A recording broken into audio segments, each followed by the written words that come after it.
从上个世纪80年代开始，由于各方面的原因，超级大国之间绝不会发生全面的武装冲突，这一观点成为了主流观点。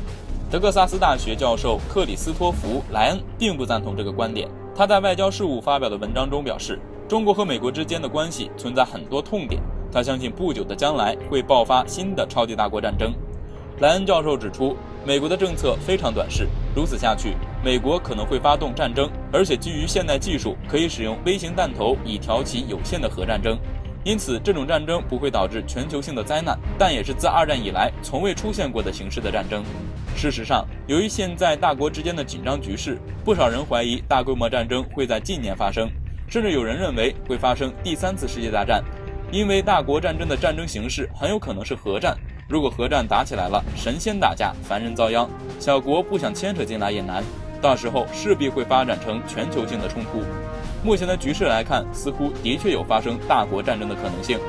从2018年开始，由于经济下滑，美国为了巩固自己的霸权地位，开始在经济全球化的大潮中推行逆全球化。发达国家推行逆全球化会损害以中国为代表的发展中国家的经济利益。经济是一切的基础，经济影响政治，而政治影响战争。更何况现在的大国之间关系紧张，存在不少冲突，这一切似乎都是战争的信号。但是真的会如此吗？如果一个国家会挑起战争，那说明战争带来的收益要大于战争带来的损失。根据现在的局势，5常大国之间想要1v1打败一个国家是很难的，或者说几乎不可能，反而可能得不偿失。举个例子，如果美国要对中国开战，伊朗肯定会在旁边虎视眈眈地盯着美国，趁其不备咬美国一口。美国警惕心那么高，自然不会愿意给伊朗这么一个机会。而中国也同样是不愿意开战的，一来是主张和平发展，二来也要提防印度，所以说大国是不愿意打的。再来是关于核武器的，当年的广岛原子弹让全世界人民都见识了核武器的威力。时隔多年，核武器只会更加严重，核力量的威力太大，对于所有人来说都是威慑，让大家的决定更加小心。但凡有一个人先使用了核武器，敌方肯定会迅速跟上，绝不手软，到时候就是极限1换1。核武器是极度危险的战争杀器，同时也让战争的发动更加谨慎，因此超级大国之间的战争很难发生，第3次世界大战更难发生。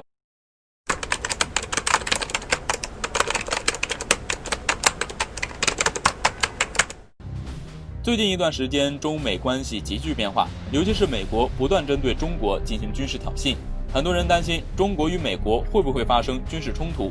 毫无疑问，这个可能是有的，而且如果美国继续这样肆意妄为的话，中美开战的可能性也会越来越大。这时候很多人又有了新的疑问，中俄交好，美国又同时交恶，针对中国和俄罗斯，中美开战，俄罗斯会参加吗？当今世界与其说是一超多强，不如说是美俄中3足鼎立，形成了一个动态平衡。虽然从个人情感上来说，中美开战的话，希望俄罗斯能参战，帮助中国共同对付美国，但这不是个人情感能决定的，俄罗斯必然会有自己的考虑。最近俄专家就给出了自己的看法，认为中美开战，俄罗斯可能不会参战。据俄罗斯塔斯社10月31号报道，近日俄罗斯军事专家德米特里特伦宁表示，中俄组建军事同盟是不切实际的。在美国单独对中国进行军事冲突的情况下，俄罗斯可能会支持中国，但俄罗斯可能不会参战。之所以如此，是因为俄专家认为，同样的事情如果发生在俄罗斯身上，中国会与俄罗斯做出一样的选择。此外，俄专家认为，中俄不会组建军事同盟的另一个重要原因是怕吓跑印度。长期以来，印度都是俄罗斯重要的合作伙伴，印度与中国的关系如今可以说是人尽皆知。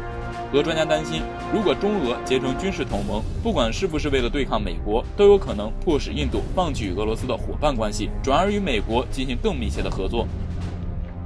其实俄专家说的并没有错，前文说过，美俄中呈现3足鼎立之势，中美开战还有可能将影响控制在中美两国之间。如果俄罗斯也参战的话，很可能会直接演变成世界大战，所以俄罗斯轻易不会参战。但俄专家也表示，在一种情况下会例外。俄专家表示，目前俄罗斯并没有与中国组成军事同盟的必要，只有在美国同时对中俄开战的情况下，中俄组建军事同盟才是可行的。所以说，在中美关系日益紧张的情况下，我们不能指望会得到很多的外部帮助，更多的时候，中国只能靠自己。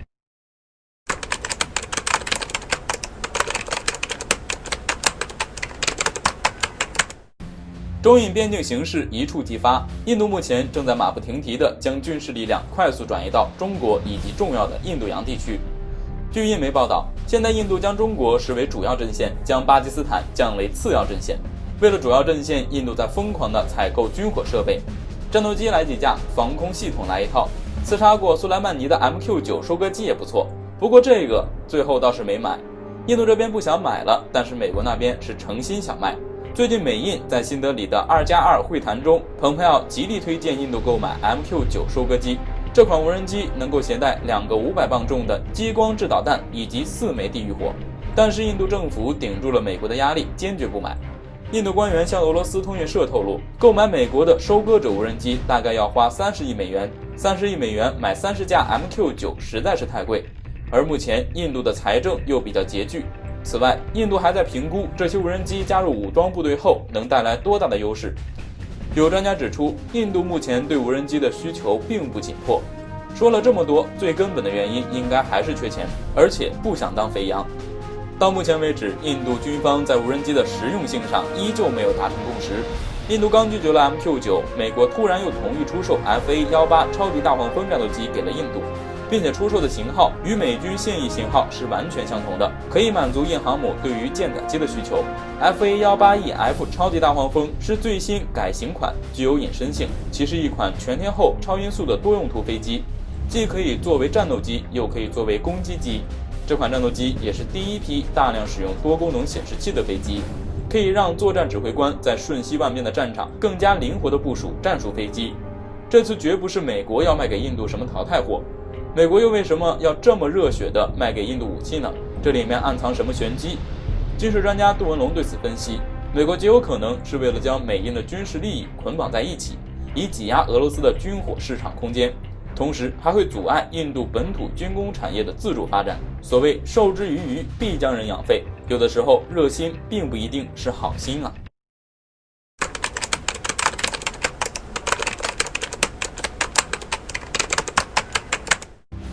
早在几个月前，印度就在准备给部署在边境地区的印军过冬，但是几个月过去了，这个问题还是没有得到解决。随着入冬的时间越久，高原地区的气温就会越低。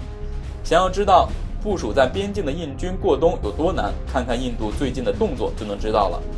据印度经济时报网站10月29号报道，根据美印两国2016年签署的后勤交换协议备忘录，印度紧急从美国采购了1.1万套扩展型寒冷气候士兵着装系统。在这批紧急购买的防寒服装备到达印度后，马上就被派送到部署在前线高原地区的印军。尽管印度又从美国采购了这1.1万套防寒服，但对于部署在边境地区的印军来说仍然不够。按照印度的说法，为了防止中国在冬季对印度发动突袭，必须在印度所谓的拉达克地区部署足够应对的兵力，但由此造成的后果就是边境印军的后勤压力变得非常大，甚至可能都不用中国出手，印度自己都能把自己折腾个半死。为了给边境印军凑够防寒装备，印度可谓是煞费苦心，不但耗尽了印度自己的库存和储备，还大量从国外采购相应的防寒装备，甚至旧衣服、不完全合格的防寒服印度都要，可以说是来者不拒。报道称，在印度从美国购买的这1.1万套防寒服中，有一小部分是美国士兵曾使用过的旧装备。既然如此，印度为什么不自己来造呢？印度虽然是服装业大国，但防寒装备与普通衣服不同，要求会更高。印度能生产防寒装备的工厂非常少，可以说是供不应求，而且印度生产的防寒装备很多都有非常鲜艳的颜色或者图案，并不适合军事用途。这样的防寒服，士兵更容易被暴露，所以不是印度不想自己造防寒服，而是根本就没这个条件。